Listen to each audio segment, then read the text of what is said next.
എല്ലാ സഹോദരന്മാർക്കും എല്ലാ സഹോദരിമാർക്കും സുഹൃത്തുക്കൾക്കും ദൈവനാമത്തിൽ സമാധാനം.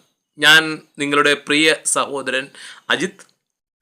ഉണരൂ ക്രിസ്ത്യാനികളെ ഉണരൂ എന്ന യൂട്യൂബ് ചാനലിലേക്കും ക്രിസ്ത്യാനികളുടെ ശ്രദ്ധയ്ക്ക് എന്ന ഫേസ്ബുക്ക് കൂട്ടായ്മയിലേക്കും വാട്സാപ്പ് കൂട്ടായ്മയിലേക്കും എല്ലാ പ്രിയരെയും ദൈവനാമത്തിൽ സ്വാഗതം ചെയ്തുകൊള്ളുന്നു. ഞാനിന്ന് നിങ്ങളോട് പറയുവാൻ ആഗ്രഹിക്കുന്ന വീഡിയോ അഞ്ചൽ അസംബ്ലീസ് ഓഫ് ഗോഡിൻ്റെ പരസ്യ ദുരുപദേശ പ്രഖ്യാപനം. ഈ വീഡിയോ പറയുവാനുണ്ടായ സാഹചര്യം എന്നുള്ളത് കൃത്യമായി പറഞ്ഞാൽ 1 വർഷം മുമ്പ് ഞാൻ ഈ വീഡിയോ ചെയ്യാൻ വേണ്ടി ഇരുന്നതാണ്. കഴിഞ്ഞ വർഷം ഒരു ഓണത്തിനോടനുബന്ധിച്ച് ഞാൻ അഞ്ചലിനും ആലഞ്ചേരിക്കും ഇടയ്ക്കുള്ള ഒരു സ്ഥലമുണ്ട്. ആ സ്ഥലത്തെ പേര് കൃത്യമായിട്ട് അറിയില്ല. ആലഞ്ചേരിക്കും അഞ്ചലിനും ഇടയ്ക്കുള്ള ഒരു സ്ഥലമാണ്. ആ സ്ഥലത്ത് ഒരു അസംബ്ലീസ് ഓഫ് ഗോഡ് എന്നൊരു പെന്തക്കോസ് ചർച്ചുണ്ട്. ഞാൻ ആ AG-യിലായിരുന്നപ്പോൾ ഈ AG സഭയിൽ ഞാൻ പല ആവശ്യങ്ങൾക്കായിട്ട് അവിടെ പോയിട്ടുണ്ട്. ഞങ്ങളുടെ AG-യിലെ ഒരു മാസയോഗം ഈ അഞ്ചൽ AG സഭയിൽ നടന്നിട്ടുണ്ട്. ഞാൻ അതിൽ പങ്കെടുക്കാൻ പോയിട്ടുണ്ട്. അത് മാത്രമല്ല വേറെ ഒരുപാട് മീറ്റിങ്ങുകളിലൊക്കെ ഞാൻ അവിടെ പങ്കെടുക്കാൻ പോയിട്ടുണ്ട്. 1 വർഷം മുമ്പ് ഈ AG സഭയുടെ assemblies of God Anchal AG സഭയുടെ മതിലിൽ ഒരു പച്ചയായ പരസ്യ ദുരുപദേശ പ്രഖ്യാപനം എഴുതി വെച്ചിട്ടുണ്ട്. നമുക്ക് ആദ്യം ആ ഫോട്ടോ ഒന്ന് കാണാം. ഈ മതിൽ എഴുതിയിരിക്കുന്നത് യോഹന്നാൻ എഴുതിയ സുവിശേഷം 1-ാം അധ്യായത്തിൻ്റെ 12-ാമത്തെ വാക്യത്തിൽ പറഞ്ഞിരിക്കുന്നത്, യേശുവിനെ കൈക്കൊണ്ട് യേശുവിൻ്റെ നാമത്തിൽ വിശ്വസിക്കുന്ന ഏവർക്കും ദൈവമക്കളാവുവാൻ അവൻ അധികാരം കൊടുത്തു, അല്ലെങ്കിൽ യേശു അധികാരം കൊടുത്തു എന്നാണ് എഴുതി വച്ചിരിക്കുന്നത്. ഇത് കണ്ടപ്പോൾ എനിക്ക് ആ സഭയിലെ ആരോടെങ്കിലും ഒരു വ്യക്തി, ഒരു വിശ്വാസിയോ ആരെങ്കിലും ഉണ്ടെങ്കിൽ ഒന്ന് എന്തെങ്കിലും സംസാരിക്കണമെന്ന് തോന്നി. അതൊരു വെള്ളിയാഴ്ച ദിവസമാണ്. വെള്ളിയാഴ്ച ദിവസമാണല്ലോ ഇവരുടെ ഉപവാസ പ്രാർത്ഥന. ബൈബിളിൽ എങ്ങുമില്ലാത്ത ഒരു ഉപവാസവും ഒരു പ്രാർത്ഥനയും. കർത്താവായ യേശു ക്രിസ്തു, നമ്മുടെയൊക്കെ ഗുരുനാഥനായ യേശു ക്രിസ്തു തൻ്റെ ശിഷ്യന്മാരെ പഠിപ്പിച്ചത്, നിങ്ങൾ പ്രാർത്ഥിക്കുമ്പോഴും ഉപവസിക്കുമ്പോഴും രഹസ്യത്തിലേ ചെയ്യാൻ പാടുള്ളൂ. അത് പരസ്യമായി ചെയ്യരുത്, പള്ളികളിൽ ചെയ്യരുത്, തെരുക്കോണുകളിൽ ചെയ്യരുത് എന്നാണ് മത്തായി എഴുതിയ സുവിശേഷം 6-ാം അധ്യായത്തിൽ അതിൻ്റെ 5 മുതൽ 15 വരെയുള്ള വാക്യങ്ങളിൽ പറയുന്നത്. ഉപവാസത്തെപ്പറ്റി പറയുന്നത് 15 മുതൽ 18 വരെയാണ്. അപ്പം ഇത്രയൊക്കെ ഉപദേശം ഉണ്ടായിട്ടും അവർ പരസ്യമായി ഉപവാസവും പരസ്യമായി പ്രാർത്ഥന നടത്തുന്നു. പ്രാർത്ഥന എങ്ങനെ ചെയ്യണമെന്നോ അല്ലെങ്കിൽ ഉപവാസം എങ്ങനെ ചെയ്യണമെന്നോ അല്ലെങ്കിൽ ഉപവാസം എന്നുള്ള ദൈവത്തിൻ്റെ കൂടെ വസിക്കൽ എന്നത് എന്താണെന്നോ അവർക്കറിയില്ല. നമ്മുടെ വീഡിയോയുടെ വിഷയം അതല്ല, അതുകൊണ്ട് ഞാൻ അങ്ങോട്ട് കിടക്കുന്നില്ല. അപ്പോൾ ഞാനിങ്ങനെ വന്നപ്പോൾ അവിടുത്തെ ആരെയും കാണുമോ എന്ന് നോക്കിയപ്പം ഗേറ്റ് തുറന്നു നടക്കുന്നു. അകത്ത് ഭയങ്കര ബഹളം കേൾക്കുന്നു. അപ്പോൾ മനസ്സിലായി അവിടെ മീറ്റിംഗ് നടക്കുകയാണ്. അപ്പോൾ ഞാൻ പുറത്തിറങ്ങിയിട്ട് ആ ചർച്ചിൻ്റെ വെളിയിൽ ഒരു വെയിറ്റിംഗ് ഷെഡുണ്ട്. വെയിറ്റിംഗ് ഷെഡിൽ ഒരു ചെറിയൊരു ഷീറ്റൊക്കെ ഇട്ട് ആൾക്ക് ബസ് കയറാൻ ഉള്ളവർക്ക് നിൽക്കുവാനും ഇരിക്കുവാനൊക്കെ ഉള്ള ഒരു ചെറിയൊരു ഷെഡുണ്ട്. ആ ഷെഡിലിരുന്നപ്പോൾ മീറ്റിംഗ് കഴിഞ്ഞു. ആദ്യം ഒരു വയസ്സനായ ഒരു 10-70 വയസ്സായ ഒരു വ്യക്തി വന്നു. അപ്പോൾ ഞാൻ പറഞ്ഞു, ഈ സഭയുടെ പാസ്റ്റർ ഉണ്ടോ? ആ ഉണ്ട്. എന്ത് കാര്യം എന്ത്? അപ്പോൾ ഞാൻ പറഞ്ഞല്ലേ, ഞാൻ ഇവിടെ വെറുതെ ഇരിക്കുകയാണ്. അപ്പോൾ ഞാൻ ഈ വന്നപ്പോൾ വഴിയിലൊരു ബോർഡ്, നിങ്ങളെ മതിൽ എഴുതിയിരിക്കുന്ന ബോർഡ് കണ്ടു. അതിൽ കണ്ട് അങ്ങ് അറ്റത്തെ ഭാഗത്താണ് എഴുതിയിരിക്കുന്നത്, യേശുവിൻ്റെ നാമത്തെ കൈക്കൊണ്ട് യേശുവിൻ്റെ നാമത്തിൽ വിശ്വസിച്ച് ദൈവമക്കളാവുവാൻ എന്ന് എഴുതി വച്ചിരിക്കുന്നു. അത് തെറ്റല്ലേ? അങ്ങനെ വചനം ബൈബിളിലുണ്ടോ? അപ്പോൾ അയാൾക്ക് വിശ്വാസിയായാൽ ഒരു ഒരു 70-75 വയസ്സ്, നല്ല പ്രായമുള്ള ആളാണ്. അയാൾക്ക് നടക്കാൻ പോലും വയ്യ. ഇത് പറഞ്ഞപ്പോൾ അദ്ദേഹത്തിന് അങ്ങ് എരിപിരി കൊണ്ടു. ആരും പറഞ്ഞു, താൻ ബൈബിൾ വായിച്ചിട്ടുണ്ടോ? എന്നാണ്, താൻ ബൈബിൾ വായിച്ചിട്ടുണ്ടോ? ഞാൻ മൊബൈലെടുത്ത് കാണിച്ചു കൊടുത്ത്. ഞാൻ പറഞ്ഞു, യോഹന്നാൻ എഴുതിയ സുവിശേഷം 1 മുതൽ ആ അധ്യായത്തിലുള്ള വായിച്ചു നോക്കാം. അവനെ കൈക്കൊണ്ട് അവൻ്റെ നാമത്തിൽ എന്നാണ് എഴുതിയിരിക്കുന്നത്. അത് അവനെന്നുള്ളത് ദൈവമാണ്. അവൻ്റെ നാമം എന്ന് പറഞ്ഞാൽ ദൈവത്തിൻ്റെ വചനമാണ്. അപ്പോൾ ദൈവത്തെയും ദൈവത്തിൻ്റെ വചനത്തെയും വിശ്വസിച്ച് അതനുസരിച്ച് അത് മുന്നോട്ട് കൊണ്ട് പോകുന്നവരെയാണ് ദൈവത്തിൻ്റെ മക്കൾ എന്ന് പറയുന്നത്. ഇസ്രായേൽ ജനം ദൈവത്തിൻ്റെ മക്കളായത് ദൈവത്തിൻ്റെ വചനം അനുസരിച്ചതുകൊണ്ടാണ്. അതുപോലെ ജാതികളായ മനുഷ്യരെ ദൈവം തിരഞ്ഞെടുത്തു ക്രിസ്തുവിന് ശേഷം. അതും ഈ വചനം അനുസരിക്കുന്നവരെ മാത്രമാണ് ദൈവം തിരഞ്ഞെടുക്കുന്നത് എന്നും പറഞ്ഞു. എന്ന് പറഞ്ഞാൽ പുള്ളി അങ്ങ് പരസ്പര വിരുദ്ധമായിട്ടുള്ള എന്തോ കാര്യങ്ങൾ. നീ എവിടെ താമസിക്കുന്നു, എന്താണ് നിൻ്റെ പരിപാടി, നിൻ്റെ ജോലി എന്തിനാണ്, നീ ഏത് സഭയാണ്? ഞാൻ പറഞ്ഞു ഞാൻ ഒരു പെന്തക്കോസുകാരനാണ്. ഞാൻ പെന്തക്കോസ് നിന്ന് വിട്ടു നിന്നിട്ട് ഒരു 14-13 കൊല്ലമാവും. ഒരു ഏജിക്കാരനാണ്. ഞാൻ ഇന്ന സഭയിലെ നിലമേൽ, കൊല്ലം ജില്ലയിൽ നിലമേൽ AG സഭയിലെ ഒരു വിശ്വാസിയായിരുന്നു. ഞാൻ വിശ്വാസിയായിരുന്ന കാലഘട്ടത്തിൽ ഇവിടെയൊക്കെ വന്നിട്ടുണ്ട്. ഇവിടെ പല മീറ്റിങ്ങുകളിൽ ഞാൻ പങ്കെടുത്തിട്ടുണ്ട്. എനിക്ക് ഈ സഭയെക്കുറിച്ച്, സഭയുമായിട്ട് എനിക്ക് ബന്ധമുണ്ട്. നിങ്ങൾക്ക് എന്നെ അറിയാൻ വഴിയില്ല, കാരണം ഇവിടെ ഒരുപാട് ആൾക്കാരൊക്കെ എനിക്കറിയാം എന്ന് പറഞ്ഞു. പുള്ളിയോട് കാര്യം ചെയ്യും, അവിടെ ഇരി, നമ്മളെ പാസ്റ്റർ ഇപ്പോൾ വരും. പാസ്റ്റർ വന്നിട്ട് സംസാരിക്കും. അപ്പോൾ ആൾക്കാർ ഇങ്ങനെ ഭയങ്കര ഒരുപാട് വിശ്വാസികളുള്ള ഒരു വലിയ ചർച്ച. ഏകദേശം ഒരു 100-200 പേര് ഇറങ്ങി പോകുന്നുണ്ട്. പാസ്റ്റർ വന്നു, ഞാൻ വിളിക്കാമെന്ന് പറഞ്ഞു. ഉടനെ പാസ്റ്ററെ കാണാൻ ആൾ വന്നിരിക്കുന്നു എന്ന് പറഞ്ഞു. അപ്പോൾ ഞാൻ അങ്ങോട്ട് പോലെ പുള്ളി പറഞ്ഞു പോകാൻ തിരക്കാണ്, എന്താണെന്ന് ഇനി വരാൻ അങ്ങ് ചെല്ലാൻ പറഞ്ഞു. ഞാൻ അവിടെ ഇരുന്ന വേരിസ്റ്റേഡിൽ ഇരുന്ന ആൾ ഞാൻ എഴിച്ച് അദ്ദേഹത്തിന് അടുത്തോട്ട് ചെന്ന്, ഹലോ, ഞാൻ എൻ്റെ പേര് അജിത്ത് എന്നാണ്. ഞാനിങ്ങനെ വഴി പോയി ഒരു ആവശ്യമായിട്ട് പോയപ്പോൾ നിങ്ങളെ ചർച്ചിൻ്റെ മതിലിൽ ഇങ്ങനെ ഒരു ബോർഡ് കണ്ടു. അത് ബോർഡ് കണ്ടുകൊണ്ട് അത് തെറ്റാണെന്ന് നിങ്ങളുടെ സഭയിലെ വിശ്വാസിയോട് പറഞ്ഞു.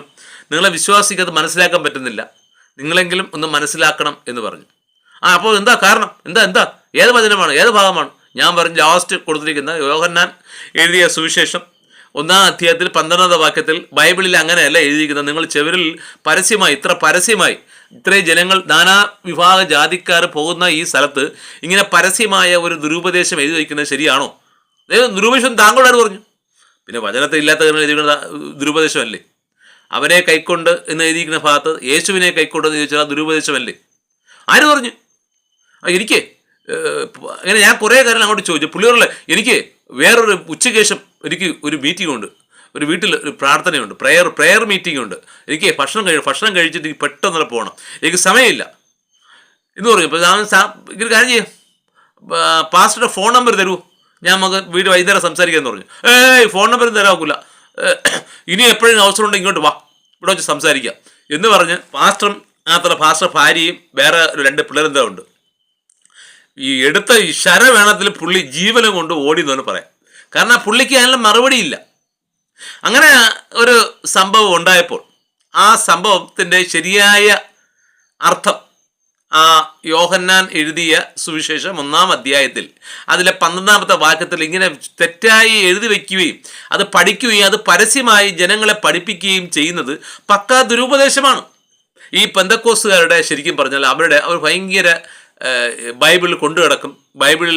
ബൈബിളിലെ വചനങ്ങളിലനുസരിച്ച് ജീവിക്കുന്ന വ്യക്തിയാണ്. ഏത് സമയം ഏത് വ്യക്തിയെ കണ്ടാലും ട്രാക്റ്റ് കൊടുക്കുക, സുവിശേഷം പറയുക എന്നുള്ള ഒരു എല്ലാ കാര്യങ്ങളും അവരുണ്ടെന്ന്, അവരാണ് കേമന്മാരെന്നാണ് സ്വയം പറഞ്ഞു നടക്കുന്നത്. പക്ഷെ അവരോട് നമ്മൾ സുവിശേഷം പറഞ്ഞു വയ്ക്കണം.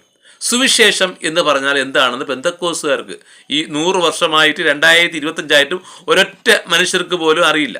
ചില ആൾക്കാർ അതൊക്കെ മനസ്സിലാക്കി മുന്നോട്ട് വരുന്നുണ്ട്. പെന്തക്കോസ് സഭയ്ക്ക് കീഴ്പ്പെട്ട് ജീവിക്കുന്ന വിശ്വാസികളും അല്ലെങ്കിൽ ആ പെന്തക്കോസുകാരുടെ ബൈബിൾ കോളേജിൽ പഠിപ്പിച്ച അധ്യാപകരും അവിടെ അവരുടെ സഭയുടെ ഉപദേശങ്ങൾക്ക് അങ്ങോട്ടോ ഇങ്ങോട്ടോ പോവാതെ അതുപോലെ മുന്നോട്ട് പോവുകയാണ്. തെറ്റ് കണ്ടാൽ തെറ്റാണെന്ന് പറയുവാനും ശരി കണ്ടെന്ന് ശരി പറയുവാനും ഉള്ള ചങ്കുറപ്പ് ഇന്നത്തെ ഒരു പെന്തക്കോസ് സഭയിലെ പാസ്റ്റർക്കോ ഉപദേശിക്കോ സഭാവിശ്വാസികൾക്കോ അതിൻ്റെ ഭരണാധികാരിക്കോ ആർക്കും കഴിവില്ല. കഴിവില്ല എന്നുള്ളതല്ല, അവർക്ക് അതിനുള്ള പരിജ്ഞാനമില്ല എന്നുള്ളതാണ് സത്യം. ഇപ്പം എന്നെപ്പോലെയുള്ളവർ ഇതിനെതിരെ പ്രതികരിക്കുന്നവർ നമുക്കുണ്ടാവുന്നത് അധിക്ഷേപം മാത്രമാണ്. ഞങ്ങൾ ഈ പറയുന്നത് മനുഷ്യരുടെ മഹത്വം കിട്ടുവാനോ അല്ലെങ്കിൽ മനുഷ്യരുടെ അംഗീകാരം കിട്ടുവാനല്ല, നമ്മൾ ദൈവത്തിൻ്റെ അംഗീകാരം. ദൈവവചനം ലോകത്തിൽ സത്യസന്ധമായി എങ്ങനെ സുവിശേഷിച്ചു, എങ്ങനെ സംസാരിച്ചു എന്ന് പഠിപ്പിച്ച യേശുക്രിസ്തുവിനെ അനുഗമിക്കുന്നവരാണ് ഞാൻ യേശുക്രിസ്തുവിനെ പോലെ ആകുവാൻ ആഗ്രഹിക്കുന്ന മനുഷ്യനാണ്. യേശുക്രിസ്തു എങ്ങനെയാണ് ദൈവത്തിൻ്റെ ദാസനായി മാറിയത്, എത്രത്തോളം കഷ്ടത അനുഭവിച്ച്, എത്രത്തോളം പഴികളും പീഡനങ്ങളും അപരാധങ്ങളും കേട്ട് എങ്ങനെ ജീവിച്ചുവോ അങ്ങനെ ജീവിക്കുവാൻ ആഗ്രഹിക്കുന്ന ഒരു വ്യക്തിയാണ് ഞാൻ.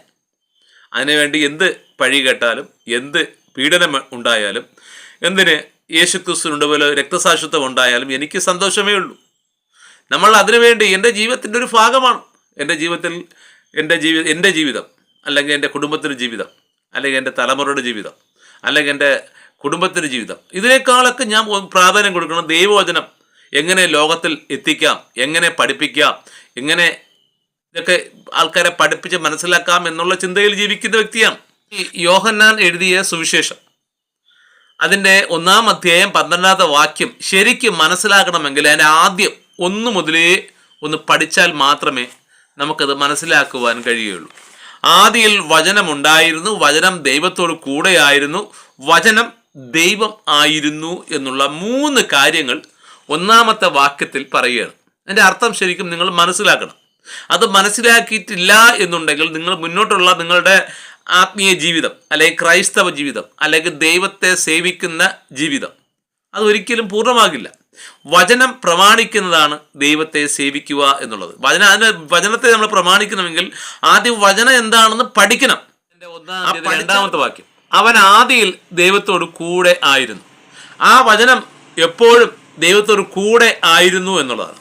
ആ വചനം മറ്റൊരാളും സംസാരിച്ചിട്ട്, ആ വചനം ദൈവം മാത്രമായിരുന്നു സംസാരിച്ചു എന്നുള്ളതാണ് 2-ാമത്തെ വാക്യത്തിൻ്റെ അർത്ഥം. അടുത്ത 3-ാമത്, അവൻ സകലതും അവൻ മുഖാന്തരം ഉളവായി.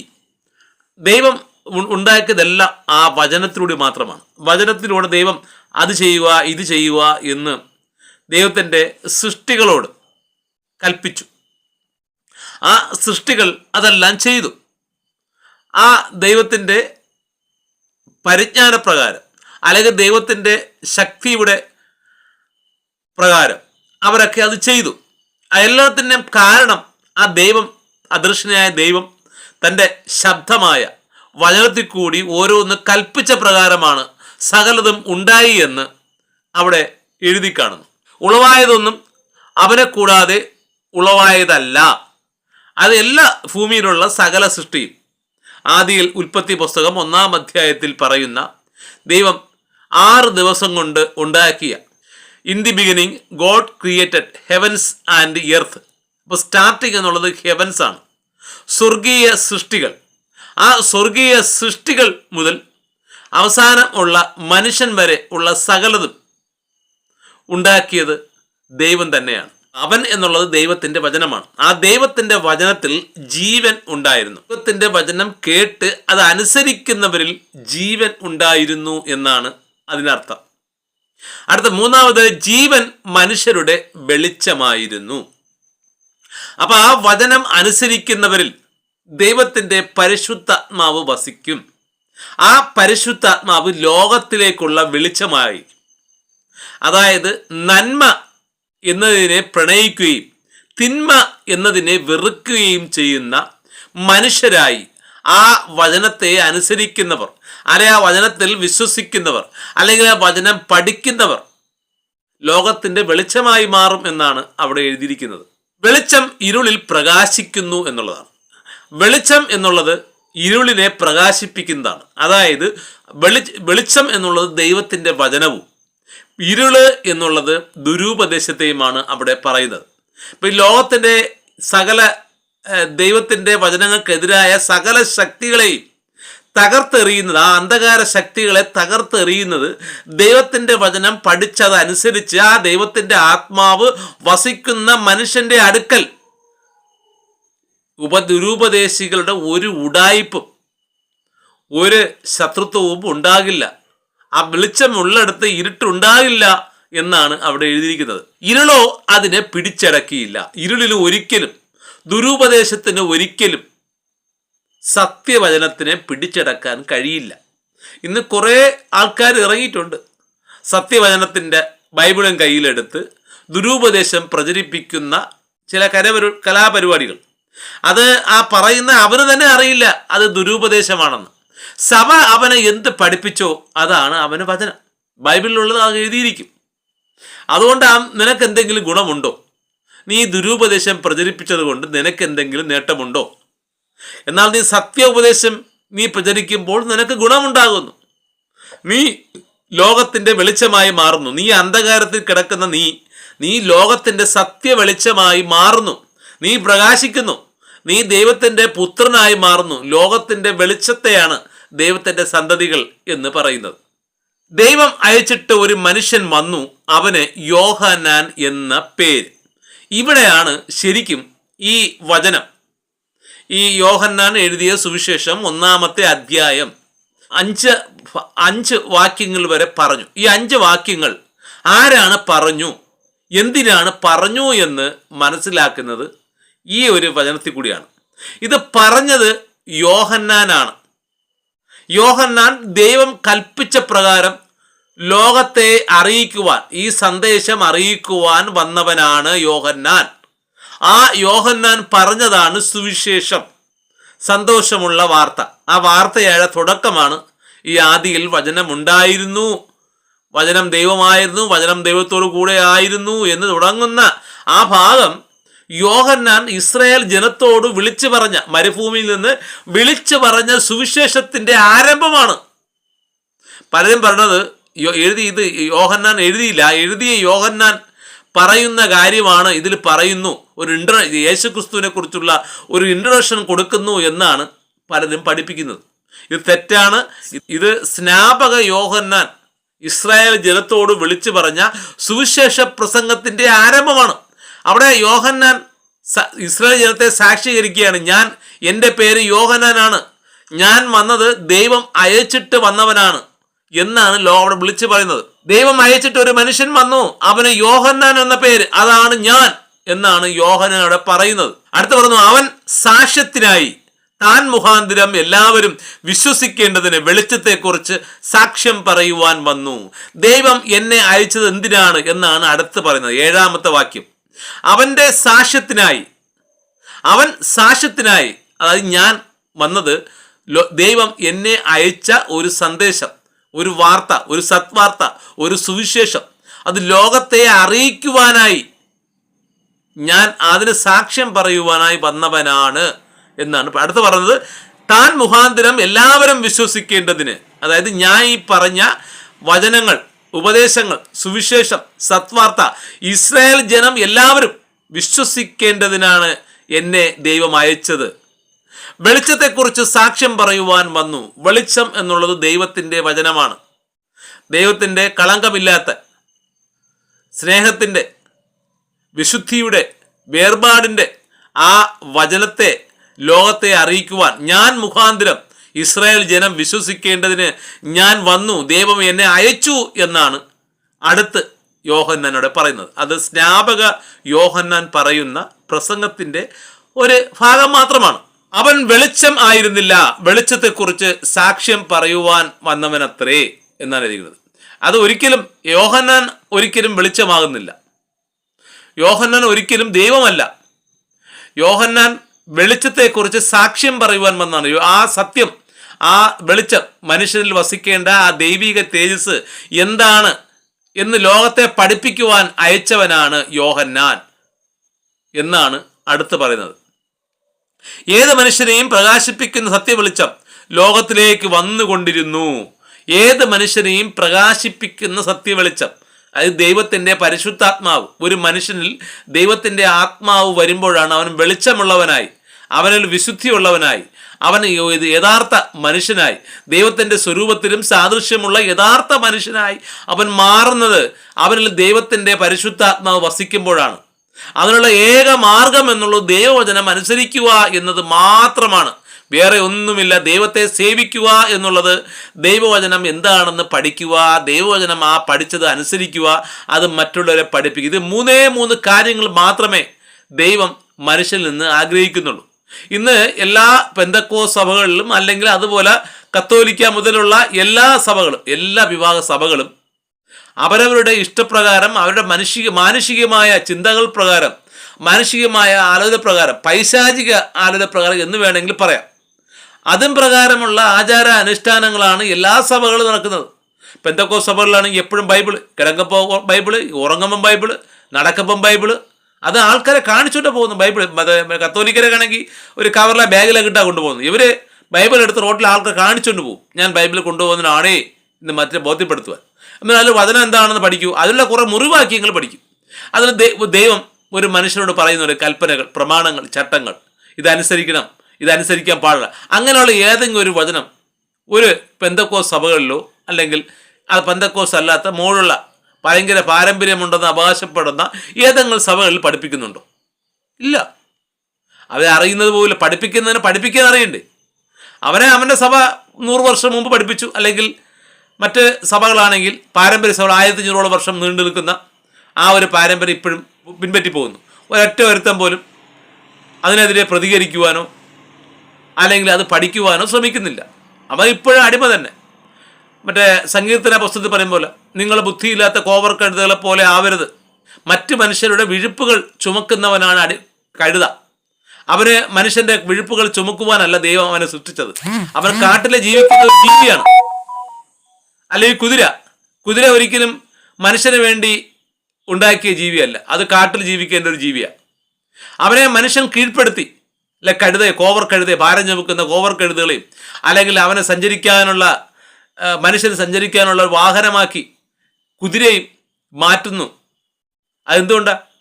കുതിരയ്ക്ക് അറിയില്ലേ എനിക്ക് മനുഷ്യനെ ചുമക്കേണ്ട ജോലിയില്ല, അല്ലെങ്കിൽ കഴുതയ്ക്ക് അറിഞ്ഞുകൂടെ എനിക്ക് മനുഷ്യൻ്റെ വിഴുപ്പുകൾ അല്ലെങ്കിൽ ഭാരങ്ങൾ ചുമക്കേണ്ട ആവശ്യമില്ല, ഞാൻ ദൈവം സൃഷ്ടിച്ച ജീവിയാണ്, എനിക്കും മനുഷ്യനെ പോലെ സ്വതന്ത്രമായി ആരും അടിമയാവാതെ സ്വതന്ത്രമായി ജീവിക്കുവാനുള്ള അവകാശവും സ്വാതന്ത്ര്യവുമുണ്ട്. ഇത് ചിന്തിക്കുന്നില്ല.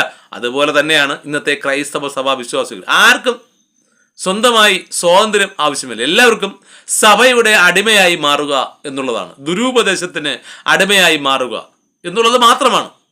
ഏത് മനുഷ്യനെയും പ്രകാശിപ്പിക്കുന്ന സത്യവെളിച്ചം ലോകത്തിലേക്ക് വന്നുകൊണ്ടിരുന്നു എന്ന് 9-ാമത്തെ വാക്യത്തിൽ പറയുന്നു. അത് ഏത് മനുഷ്യനെയും പ്രകാശിപ്പിക്കുന്ന സത്യവെളിച്ചം എന്നുള്ളത് ദൈവത്തിൻ്റെ പരിശുദ്ധാത്മാവാണ്. ആ പരിശുദ്ധാത്മാവിനെ കുറിച്ചുള്ള ഒരു പ്രവചനമാണ് അവിടെ യോഹന്നാൻ പറയുന്നത്. പണ്ട് കാലത്ത് പുരോഹിതന്മാർക്കും അല്ലെങ്കിൽ തിരഞ്ഞെടുക്കപ്പെട്ട രാജാക്കന്മാർക്കും അല്ലെങ്കിൽ ദൈവം തിരഞ്ഞെടുക്കുന്ന ചില മാനുഷികരായ പ്രവാചകന്മാരിലുമാണ് ദൈവത്തിൻ്റെ ആത്മാവ് വസിച്ചുകൊണ്ടിരുന്നത്. അപൂർവ ചിലകളിൽ മാത്രം. ദൈവത്തിൻ്റെ പ്രവൃത്തി ഒരു മനുഷ്യരിൽ പ്രവർത്തിക്കുവാൻ വേണ്ടി മാത്രമാണ് ദൈവത്തിൻ്റെ പരിശുദ്ധാത്മാവ് വന്നിട്ടുള്ളത്. അപ്പോൾ ആ ലോകത്തിലേക്ക് വരുന്ന വെളിച്ചം എന്നുള്ളത് പരിശുദ്ധാത്മാവാണ്. ആ പരിശുദ്ധാത്മാവിനെ എങ്ങനെ നിങ്ങൾക്ക് കിട്ടും എന്നുള്ളത് അവിടെ യോഹന്നാൻ ഒരു പ്രവചനമായി പറയുന്നു. അവൻ ലോകത്തിൽ ഉണ്ടായിരുന്നു, ലോകം അവൻ മുഖാന്തിരം ഉളവായി, ലോകമോ അവനെ അറിഞ്ഞില്ല. അതും ദൈവത്തിൻ്റെ വചനത്തെ പറ്റിയാണ് പറയുന്നത്. അവൻ ലോകത്തിൽ ഉണ്ടായിരുന്നു. ദൈവവചനം, ന്യായപ്രമാണം മനുഷ്യന് ഉണ്ടായ കാലം മുതലേ ഉണ്ടായിരുന്നു. അത് ആദം മുതൽ, ആദപ്പിനോട് ദൈവം കൽപ്പിച്ചത് തോട്ടത്തിലെ നടുവത്തിലെ സകല ഫലങ്ങളും നിങ്ങൾക്ക് കഴിക്കാം, എന്നാൽ നന്മതിന്മകളെക്കുറിച്ചുള്ള ഫലങ്ങൾ അല്ലെങ്കിൽ തോട്ടത്തിന് നടുവിലുള്ള ജീവന്റെ വൃക്ഷത്തിൻ്റെ ഫലം ഇതൊന്നും കഴിക്കരുത് എന്ന് ദൈവം കൽപ്പിച്ചു. അത് കൽപ്പനയുണ്ട്. ആ കൽപ്പന ആദ്യം മുതലേ ഉണ്ട്. അപ്പം അതിലെ പറഞ്ഞ അവൻ ലോകത്തിൽ ഉണ്ടായിരുന്നു, ലോകം അവൻ മുഖാന്തിരം ഉളവായി, ലോകമോ അവനെ അറിഞ്ഞില്ല. ഈ ലോകം എന്ന് പറയുന്നത് ന്യായപ്രമാണത്തിന് ശേഷമുള്ള കാലഘട്ടത്തെ പറ്റിയാണ്. ഇസ്രായേൽ ജനമല്ലാതെ മറ്റൊരു ജനം ദൈവത്തിൻ്റെ വചനം എന്താണെന്ന് അറിഞ്ഞിട്ടില്ല. അവർ ജാതികളെപ്പോലെ പല പല മതപരമായ ആചാരങ്ങളിലൂടെ അല്ലെങ്കിൽ ദൈവമില്ല എന്നുള്ള വിഭാഗത്തിലേക്ക് അങ്ങനെയൊക്കെ പോയി പലരും ജീവിച്ചു. വചനം ഉണ്ടായിട്ട് പോലും ലോകം അത് അറിഞ്ഞില്ല. ഇസ്രായേൽ ജനത്തിന് മാത്രമായിരുന്നു ആ സൗഭാഗ്യം ഉണ്ടായതെന്നാണ് അവിടെ എഴുതി കാണുന്നത്. പിന്നെ 11 പറയുന്നു, അവൻ സ്വന്തത്തിലേക്ക് വന്നു, സ്വന്തമായവരോ അവനെ കൈക്കൊണ്ടില്ല. അത് ഇസ്രായേൽ ജനത്തെപ്പറ്റി മാത്രം ഉദ്ദേശിച്ചാണ്. കാരണം ഇസ്രായേൽ ജനത്തിന് മാത്രമാണ് ദൈവം ന്യായപ്രമാണങ്ങളും പ്രവാചക ഉപദേശങ്ങളും ദൈവം കൊടുത്തത്. ദൈവം സംസാരിച്ചത് ന്യായപ്രമാണത്തിൽ കൂടെ ദൈവം സംസാരിച്ചു, അനേക പ്രവാചകന്മാർ ദൈവം സംസാരിച്ചു. അത് ഇസ്രായേൽ ജനത്തിൽ കൊടുത്തിട്ട് പോലും ഇസ്രായേൽ ജനം അതിനെ വച്ചില്ല, അതിനെ മാനിച്ചില്ല. അവർ ദുരുപദേശങ്ങളിൽ, വചനത്തിന് എതിരായ ദുരുപദേശങ്ങളിൽ വിശ്വസിച്ച ഒരു സമൂഹമായിരുന്നു. യേശുക്രിസ്തു വളർന്നു വന്ന ഒരു കാലഘട്ടം പോലും ദുരുപദേശത്തിന് അടിമപ്പെട്ട ഒരു കാലഘട്ടത്തിലായിരുന്നു. പാപം എന്നുള്ളത് ദൈവകൽപ്പന ലംഘിക്കുന്നതാണ് പാപം. ന്യായപ്രമാണത്തിൽ കൂടിയും പ്രവാചക പുസ്തകങ്ങളിൽ കൂടിയും ദൈവം സംസാരിച്ച വചനങ്ങൾ, ദൈവം ചെയ്യരുത് എന്ന് പറഞ്ഞ കാര്യങ്ങൾ ചെയ്യുന്നതും ചെയ്യണം എന്ന് പറഞ്ഞ കാര്യങ്ങൾ ചെയ്യാതിരിക്കുന്നതുമാണ് പാപം. അത് മനസ്സിലാക്കുവാൻ വേണ്ടിയാണ് ദൈവം ന്യായപ്രമാണം കൊടുത്തത്. ദൈവം തന്നെ പറയുന്നത്, ഞാൻ വിശുദ്ധനാണ്, നിങ്ങളും അതുപോലെ വിശുദ്ധനാകുക എന്ന് കൽപ്പിച്ചത്, ആ വിശുദ്ധൻ ഒരു മനുഷ്യൻ എങ്ങനെ വിശുദ്ധനാകാം എന്നുള്ളതാണ് ന്യായപ്രമാണത്തിൽ കൂടിയും പ്രവാചക പുസ്തകം കൂടിയും ദൈവം സംസാരിച്ചത്. അത് ഇസ്രായേൽ ജനം കൈക്കൊണ്ടില്ല. ഇസ്രായേൽ ജനം ആ ദൈവവചനത്തെ ഉപേക്ഷിച്ച് ദുരുപദേശകന്മാരുടെയും അന്യ മത സേവകരിലോട്ടും കടന്നു ചെന്ന് ദൈവത്തെ കോപിച്ചു. അതുകൊണ്ടാണ് ഇസ്രായേൽ ജനം ലോകത്തിൽ ഒരു മനുഷ്യർക്കും ഉണ്ടാകാത്ത അനേകം തീവ്രമായ പീഡനങ്ങൾ കൂടി കടന്നുപോയത്. ഇന്ത്യ പോലെ ഒരു വലിയൊരു ദേശമായിരുന്നു ഇസ്രായേൽ ഒരു സമയത്ത്, കനാൻ ദേശം. അതായത് 7ഓളം രാജ്യക്കാരെ അടക്കി ഭരിച്ചിരുന്ന കനാൻ ദേശം. ദൈവത്തിന്റെ ഉപദേശപ്രകാരം ഇസ്രായേൽ ജനം, മിസ്രൈമിൽ അടിമയായി കിടന്ന ഇസ്രായേൽ ജനം കഠിനമായ യുദ്ധം ചെയ്ത് 7ഓളം യുദ്ധം ചെയ്താണ് കനാൻ ദേശം സ്വന്തമാക്കുന്നത്. അപ്പൊ 7 രാജ്യങ്ങൾ ചേർന്ന ഒരു ദേശമായിരുന്നു കനാന്യ ദേശം.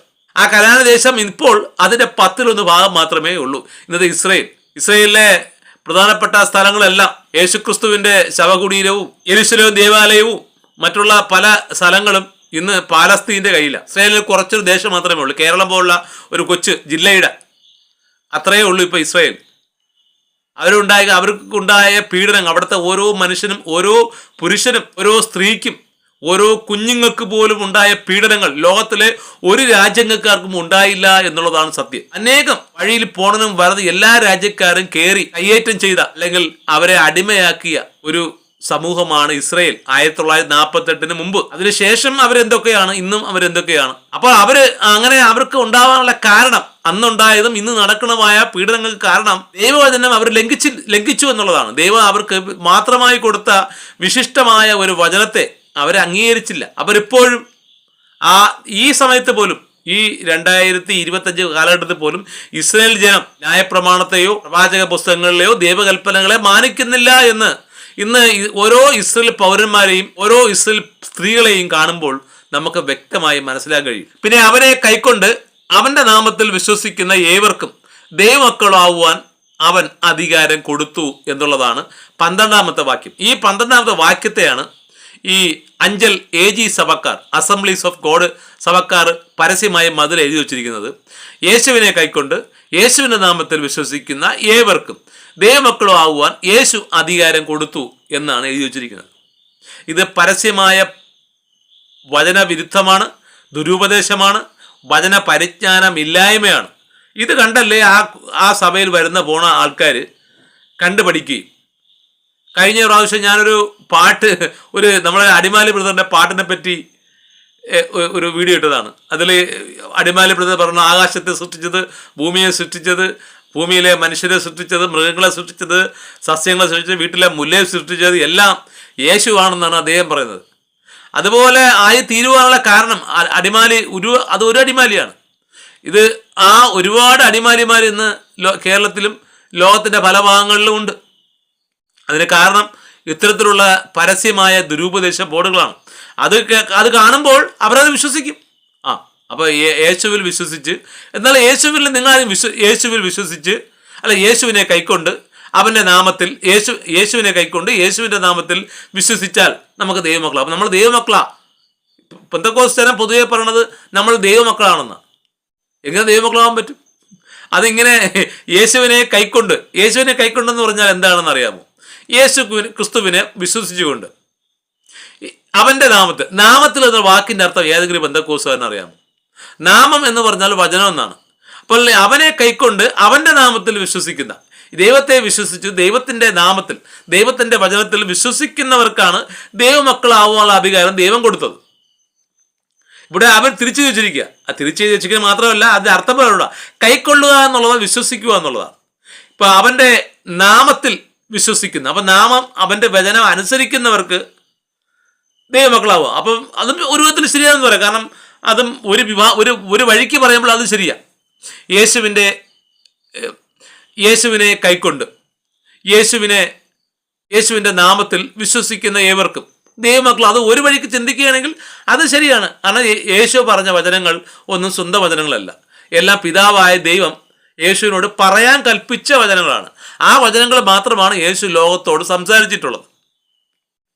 അപ്പോൾ അങ്ങനെ വരുമ്പോൾ അത് ശരിയാണ്. നമ്മളെ യേശു മാത്രമല്ല, ഭൂമിയിൽ ഉണ്ടായിട്ടുള്ള മോശ മുതൽ ഉള്ള സകല പ്രവാചകന്മാരെയും കൈക്കൊണ്ട് ആ സകല പ്രവാചകന്മാരും പറഞ്ഞ വചനങ്ങൾ അനുസരിക്കുന്നവരും ദൈവമക്കളാണ്. ഇപ്പോൾ യേശുവിൻ്റെ കാര്യം പറയുമ്പോഴും അതും ശരിയാണ്. അല്ലെങ്കിൽ യേശുക്രിസ്തുവിന് ശേഷം പറഞ്ഞ അല്ലെങ്കിൽ യേശുക്രിസ്തുവിന് ശേഷം വന്ന അപ്പോസ്തലന്മാർ സംസാരിച്ച വചനം കൈക്കൊണ്ട് അപ്പോസ്തലന്മാരെ വിശ്വസിക്കുന്നവരും ദൈവത്തിൻ്റെ മക്കളാണ്, ഒരു സംശയവുമില്ല.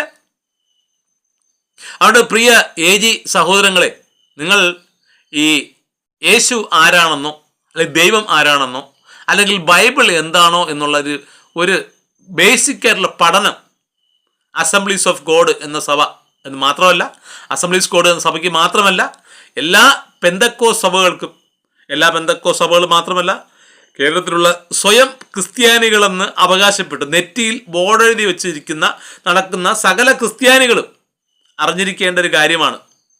ആദ്യം അവനെ കൈക്കൊള്ളുക. ആദ്യം അവൻ എന്ന് പറയുന്നത് ആരാണെന്ന് മനസ്സിലാക്കാനുള്ള ഒരു ബേസിക് ന്യായപ്രമാണത്തിൻ്റെ ഒന്നാമത്തെ കൽപ്പന എന്താണെന്ന് പഠിക്കുക. അവൻ ആരാണ്?